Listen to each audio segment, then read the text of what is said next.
So today we'll be redoing Cheese's cage. I'm cleaning it. I gotta clean this out next. I'm gonna do that off camera because it's boring. And there's the little bugger. Say hi to all your fans. Or don't. Yeah, anyway, we gotta fill it in with bedding and put the stuff all. And yeah. And there's also a few new things that you guys didn't see yet because I haven't been able to record too many cheese videos. So I love doing cheese videos because they don't take literally any editing. Like, I don't edit these videos. I just record them and give them out. It is cheese.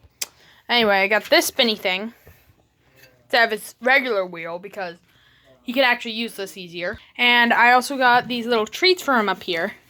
Little puzzle pieces you can chew on. And those sticks of apple wood, which is delicious for him. He likes them both. So now we gotta pat this thing into the cage. These will be the sounds of me opening it. Oh, wait. Hold on. Yes. I got it. Now let's put it in. It's good.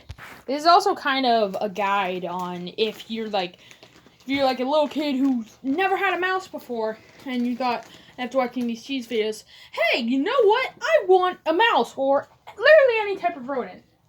This is a good training video on how to do it because I've taken care of rodents basically all my life. The only other types of animals I had were some fish, which I had at the same time as some rodents, and the frogs, but we don't talk about that.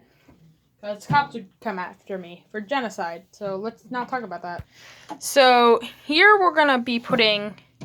So you want to put a good layer of it down. Now obviously, this is a mouse-sized cage. Also work for some smaller hamsters. Or like maybe a gerbil. It will work for a gerbil. It works for gerbils, mice, and dwarf hamsters. I'm not sure about regular hamsters. They might need a little bigger cage. But as you can see, it's a nice size. You're going to want some bedding. Some, pet bedding. Depending on the size of your animal, this might be good for like 2 different times of changing his cage. Or her cage. I don't know. So, yeah. You're going to want to put it in. And then you're going to want to pat it down all around each other. So it's a nice, good layer. So it won't be constantly sinking. And I have to say, I recommend getting a boy rodent because some pet stores aren't the nicest, like Petco. They just throw all the different ones together, not caring about gender, and they most likely probably will get pregnant. And then have babies if they're female, so I wish you good luck. They do that so that then you can pay them to give them the baby mice, or basically they just don't want to do the work of caring for them, meaning you would have to care for them, and then you could give it back to Petco. Save them money. And don't worry, we'll also be checking in on Cheese throughout this video as well, but I'm going to be starting up these videos with Cheese involving, like, a guide to how to take care of a mouse. So, yeah. But while I work on this, I'm going to go over a list of things you're going to want. Obviously, you're going to want a good-sized cage with a top that's like this. Because, now, I'm going to say this now, if you have a regular hamster, they might try to climb up if you're not careful, so you got to be careful with hamsters. And maybe even gerbils. You don't want anything they can climb on. You don't want a hole in it. Like over here, this one has a hole. Unless you have like a tunnel blocking it or something blocking it. And if you get a gerbil, do not get something made out of plastic. Like, don't get something like this. A gerbil will chew through this. Believe me, it's happened before to me. So I had a pet gerbil. Named Drytoad Jr. Yes, I was that dumb. I was 7, okay? Anyway, hey, you're gonna want this, something like this for a mouse, not a gerbil, not a hamster. This is a thing for mice and maybe rats. Alright? Okay. even though they're like hamster tunnels, you need to do research on the animal you're planning on getting. Okay? Now, the next thing you're going to need is obviously this rodent bedding. You can buy this at literally any pet store for cheap. I went with a color that would contrast the color of my pet. Because even though Cheese is a white mouse, he has the 2 tan spots on him that make him look more unique. Makes the top of him not look that scary. Wow, sorry, I'm thinking about something I'm going to say later in this episode. It makes him look different from the ground. Alright, I'm going to finish filling it in the bottom, and then I'm going to go over the other stuff you're going to want. Okay, so I personally believe this is a good amount of bedding.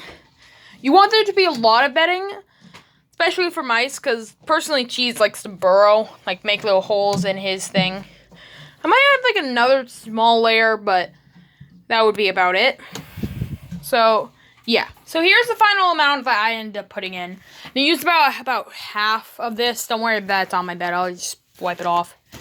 So yeah, it'll use about half a bag each time. And I recommend changing it weekly, so you're going to need a lot of this. Though you can buy it every 2 weeks whenever you run out. So, yeah. You're also going to, next thing you're going to want is a little house, a little den for them to hide in and sleep. I have this acorn one back from when I had one of my gerbils. And it works good to this day. Now, when cleaning, always check if anything is like dirty. If it is, you're going to want to clean it. And if you are like me and you want to spoil your pets, you can get them 2 different homes. This is not dirty, it's just old. So it looks dirty, even though it's not. This used to be like this over here. But I've recently changed it to be like this, fit in everything. Now, this is more important than a house, but you're going to want a house still. A water bottle. You're going to want something like this that can hang off your terrarium. And you're basically going to want to check it almost daily to make sure it's filled with water. I'm going to personally refill it now because I always refill his water when I'm cleaning his cage, but as you can see here, it's been a few weeks since I refilled it because I ran out of bedding. I couldn't change it last week. But it's not even that low, but you just want to always check it and make sure it's filled. And you're also going to want a food bowl. Now, I don't know if you guys know this, but Cheese does have a food bowl. He just always buries it. All of my mice have always buried a food bowl. There's some auto feeder ones as well that just keep a good thing of food like lined up. I might get Cheese one of those, but I probably won't because it'll block one of the walls. Till then, just feed your mouse every single night of every single day. Only once a night. That's all you need to do. Otherwise, your mouse will get fat and die. If you overfeed your mouse, they'll get too fat to be able to do anything and die. And finally, you're going to want a wheel. Something very important I'm going to say about wheels. It doesn't apply to one like this. Like, a wheel like this should be fine. If your wheel is like a metal cage type thing, like this thing is, if it's somewhat like this, like chain meal type stuff, do not put it in a cage for a mouse or a gerbil or anything with a long tail, because their tails can actually get stuck in them. And at the speed they're going, it could rip off the poor thing's tail. So don't use those. I highly recommend a wheel like this, because this is what's used the best, personally, in my opinion. Though a regular wheel could work. Now, this one's optional, but I personally like to give them a tunnel to run through. And it just give them more room and give them more fun, personally. And last thing you're going to want, just so you can interact with your pet more, is a hamster ball, which is what Cheese is in when I clean his cage. He doesn't like me that much. So, yeah. And I do want to say 100%, don't be afraid of your pet biting you. Sure, they can bite you, but they're just a rodent. They're your pet. Dogs bite people, but we still love them. Cats bite people, we still love them. So always love your rodent. This is something I know from experience. The gerbil I was talking about, Dry-toed Jr., he lived a horrible life because he bit me once, and it made me bleed, and it scared me, and I didn't even interact with him after that. So it's very important that you don't be scared, no matter what. There's one trick I can always say that should work when you have a pet rodent. Always wash your hands before handling the rodent. This is not only for their safety, but also so that you don't smell like food to them. And I'm gonna be brave myself in this video. I've been doing the same thing with a lot of pets that I've done with Dry-toed Jr., though I still pay attention to them a lot and love them. But I don't really stick my hand in the cage with them anymore because I'm scared of being bit. That changes today. I'm going to put my hand in, and after washing my hands, the cheese. He actually tries to lick my hand sometimes when I smell like food. But I'm gonna try it. You obviously rule one. But, I mean, whatever. Oh, and never put two rodents of the same gender in the same cage. Otherwise, they will fight and kill each other. I did this a lot.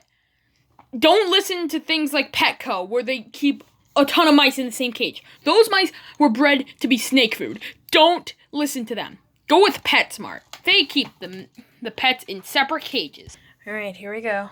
Hey, jeez. Mind if I, boop. I poked him. I did it. I interacted. Hey. It's okay. That's me you smell.